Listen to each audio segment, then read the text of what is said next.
Hi everyone. So next talk is about monitoring AWS and Azure. So I'm gonna let me see if this works. Okay. So very basic agenda. I'm going to briefly introduce myself. No, I promise to keep it short and boring. Anyway, why monitor anything? What to monitor? How do we do it for Azure and AWS? And then some options on integrating AWS and Azure logs into SIEM solutions and potentially MSSPs.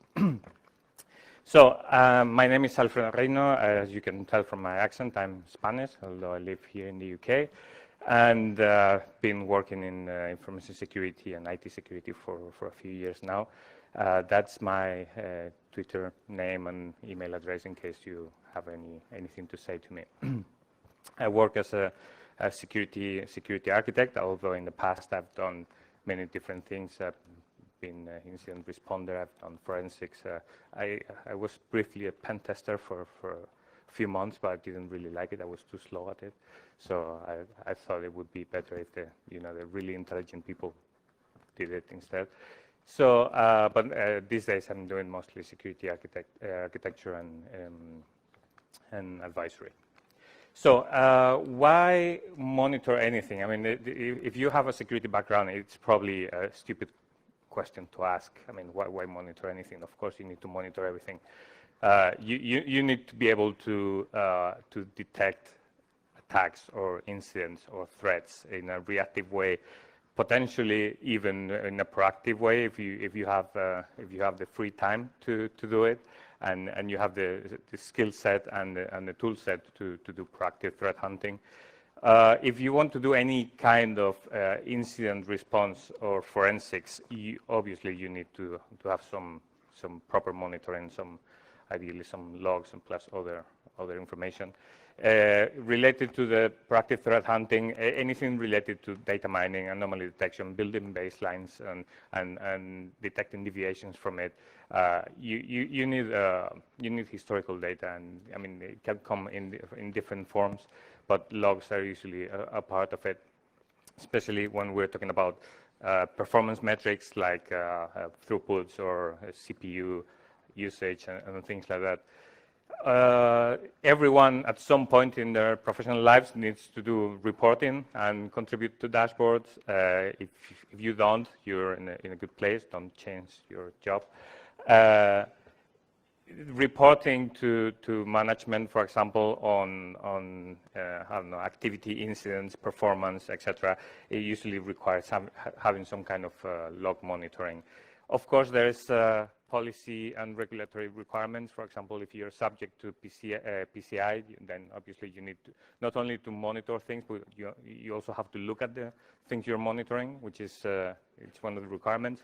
And of course, anything related to even non-security related activities such as root cause analysis and troubleshooting of any application or system helps. So. But the thing is, there are many reasons to monitor, to do log monitoring, but not for every reason you need the same kind of detail. You need the same kind of logs. For example, if your only concern is regulatory requirements, you probably should. If it's the only thing, you should probably stick to whatever they're asking of you, and not try to go beyond that. But of course, if you're serious about threat detection, whether it's reactive or proactive and doing incident response, then you need obviously a bit more. So what to monitor? Ideally, everything and anything. Not everything is able to be monitored. Monitoring everything might be expensive, depending on the size of the infrastructure or the applications you're monitoring. It might be expensive due to storage requirements. Some logs, I mean, it's technically possible to get logs for certain things, but maybe you cannot make sense of it, or they're not really useful, or nobody knows what it means.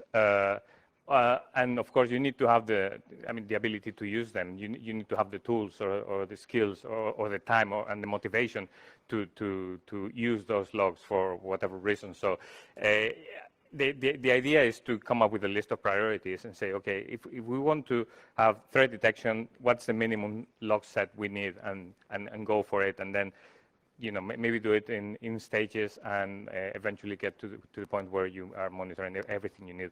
When we're talking about threat detection, whether it's proactive or reactive, I find it useful to look at the kill chain models. That this one is from DevSecOps. There are many different ones, and they all look similar. I like this one because it's a bit more granular than the rest I've seen, and you can actually model it depending on the threat type, whether it's a commodity threat or APT or whatever. Just a disclaimer, I used to work with SecureWorks in the past, but that doesn't mean I'm favoring this kill chain model because of that. So it's important to have this model or a similar model in mind when deciding what to log, because for every step, I mean, not for every, you cannot really monitor for every step. There are things like the adversary is creating an exploit after doing recon, about before trying to infect you or trying to infiltrate you. That part is outside your state, outside your scope, and you cannot do anything about it. But for most things happening inside your perimeter, you can do something about it. And if you know the usual ways that adversaries act for every step of the kill chain, you can make a list of what's a good log to have, what's a good tool to monitor, to be able to get information for that step of the kill chain. So it's a nice way of structuring your priorities when deciding or creating a logging plan.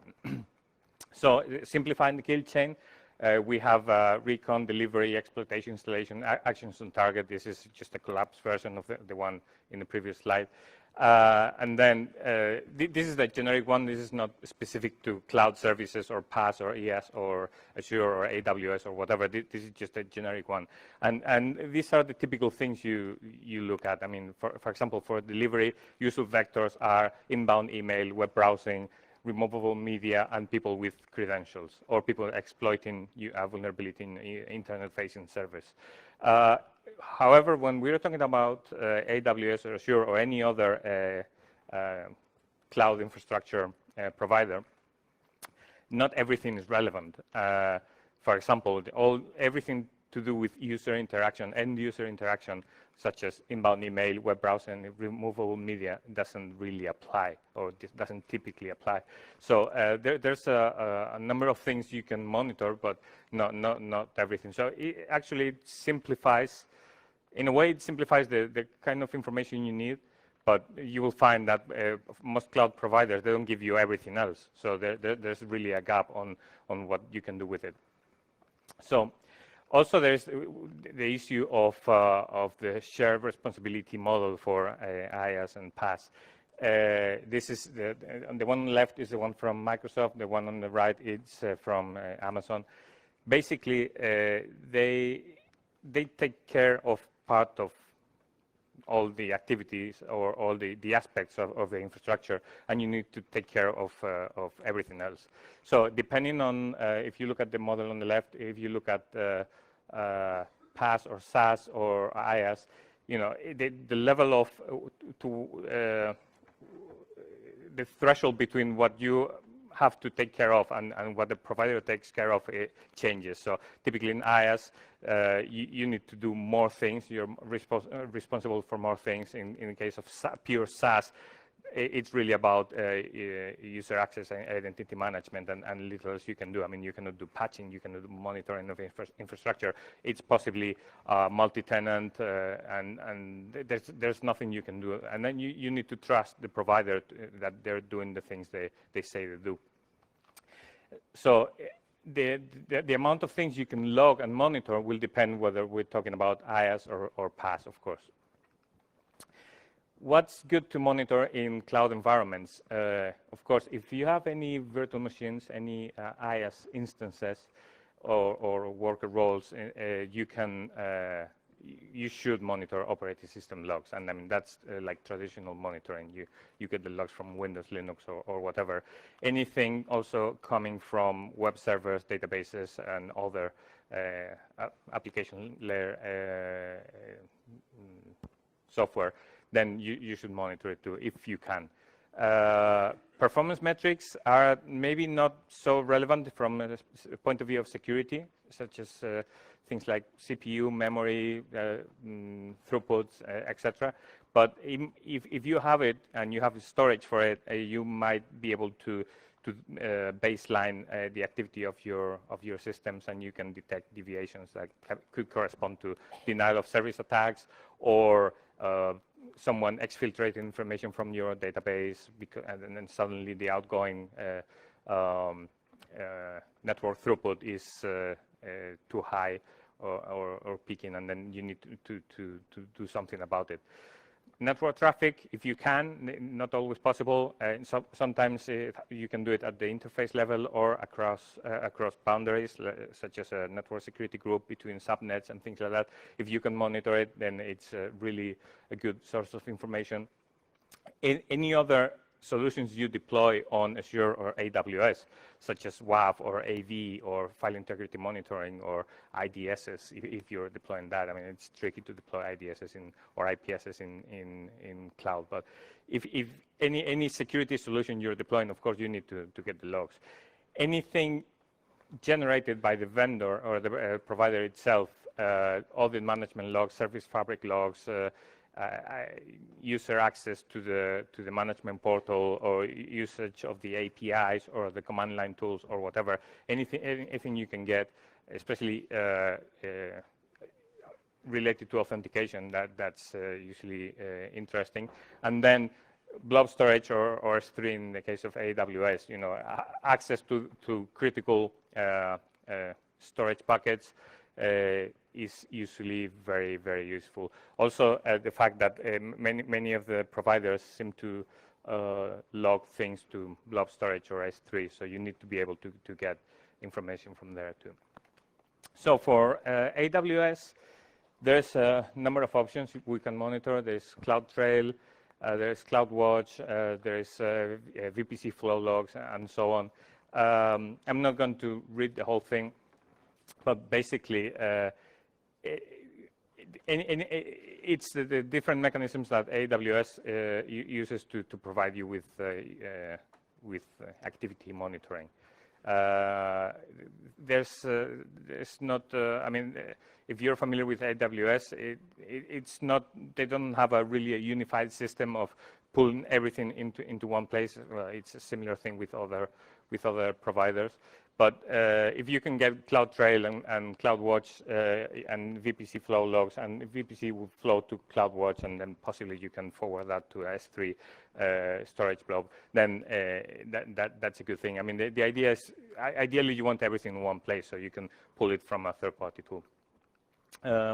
CloudTrail is as easy as just configuring it and then specifying a S3 bucket to put the logs into it, and then all the logs will automatically start flowing into these files. They end up in the S3 bucket. You can use it directly from there, but that's not very convenient. Normally, you would want to pull those files and ingest them into some SIM tool or log management tool or whatever. If you look at this is the content of one of the JSON.gz files. This is the kind of information you see. So you can see it's JSON format, and if you want to, maybe you need to convert it to syslog or CEF or whatever your SIM tool uses, and then either there's a connector or you have to write it yourself using. I mean, this simple Python script can convert this into anything. VPC, it's very useful. Basically, it will give you all the NetFlow information or NetFlow-like information in your virtual private network in AWS, and you just need to configure it. This time, instead of going to CloudTrail, it goes to CloudWatch, so you have to watch it from there. But again, this is easily forwardable to some other place, some S3 bucket, so you can pull it from a SIM tool. So you can see there you would see any accept and reject network logs that might be useful for troubleshooting or determining an incident or whatever. There's additional tools you can use if you want to. Once you enable all the logs, you can try to put everything in one place, and then having a nice tool, a SIM tool or a log retention, log management tool, whether on premises or in the cloud or provided as a service from the vendor itself. I have a list here. That doesn't mean that these are better than others, just the ones I know, the ones I've used. So I'm not really endorsing any of them commercially, but things like Sumo Logic or Splunk for AWS or ELK will typically do the trick, and there's more, of course. For Azure, we're going to go into Azure for a moment, but basically we have the same kind of tools, except I've added one, which is a native tool, which is Azure Log Analytics, which is part of OMS. This is something you can enable on the Azure subscription, and it will automatically start collecting all the information. For Windows and Linux, you need to install an agent on the virtual machines, and then it will start collecting logs and giving you really actionable information on the state or the status of the virtual infrastructure. What other SIM tools we can use? There are connectors for people like ArcSight, HP ArcSight, or HPE ArcSight, whatever the name is these days. And it's a really flexible tool.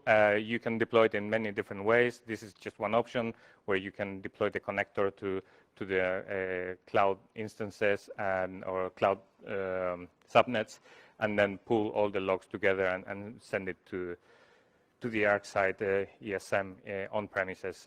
This, of course, means that you need to open a port for inbound connections into the ESM, and maybe this is something against your security architecture principles, maybe. But there's different options. You can put the logger or the ESM in the cloud too, or using VPNs, whatever. I mean, it's very flexible to deploy. QRadar is also one which is very simple to deploy. So if you have QRadar already, there are connectors for example, AWS. You just need to configure the S3 bucket and credentials, and then it will start pulling every log which is stored in this S3 bucket from AWS. Splunk,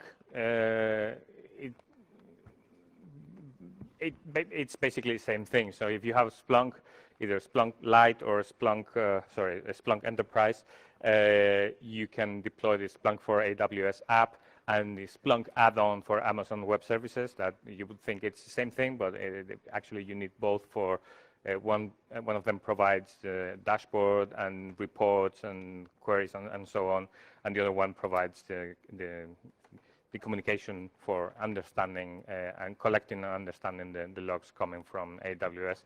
So basically, the way it works is it collects events from a SQS queue in AWS that subscribes to NSN notification service from AWS config. So the actual configuration in AWS before you can even pull the logs into Splunk is it's a bit involved, but I mean it's something that can be done in a few days if you're careful and don't skip any of the steps and getting the permissions right and everything. So ELK, basically same thing. I mean, I've used the one which is offered as a service by logs.io, and basically you just select the kind of technology you use, like you select Azure or AWS or whatever, and then it will give you ways of connecting to S3 buckets or VPC flow and things like that. And same thing for Azure. So it's really once you have it up and running, connecting to the cloud provider to to get the logs. It's quite easy. So this is just an example of collecting things from S3. For Azure, we have everything we cover so far. So you can use ArcSight, you can use QRadar, you can use Splunk, you can use ELK. All of them work. There's one nice thing that Microsoft released a few weeks or months ago.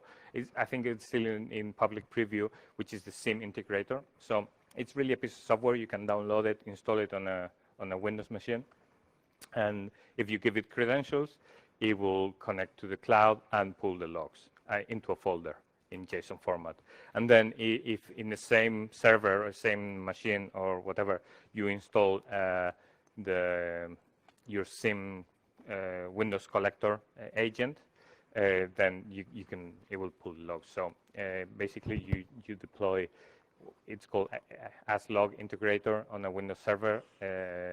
You install either Splunk Universal Forwarder or ArcSight Event Collector or QRadar Windows Collect, and it will just pull the logs into a folder, and the SIEM agent will collect those logs and convert it to whatever format it's needed for the SIEM to ingest it. So there is a nice blog post at MSDN describing all the different options and how to configure it for ArcSight, Splunk, and QRadar.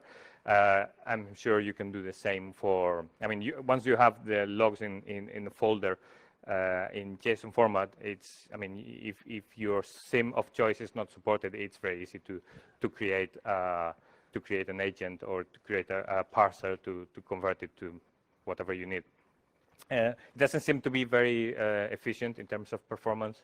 I've seen that you need 8 cores to get less than 300 events per second. So it depends on the size of your infrastructure, but you might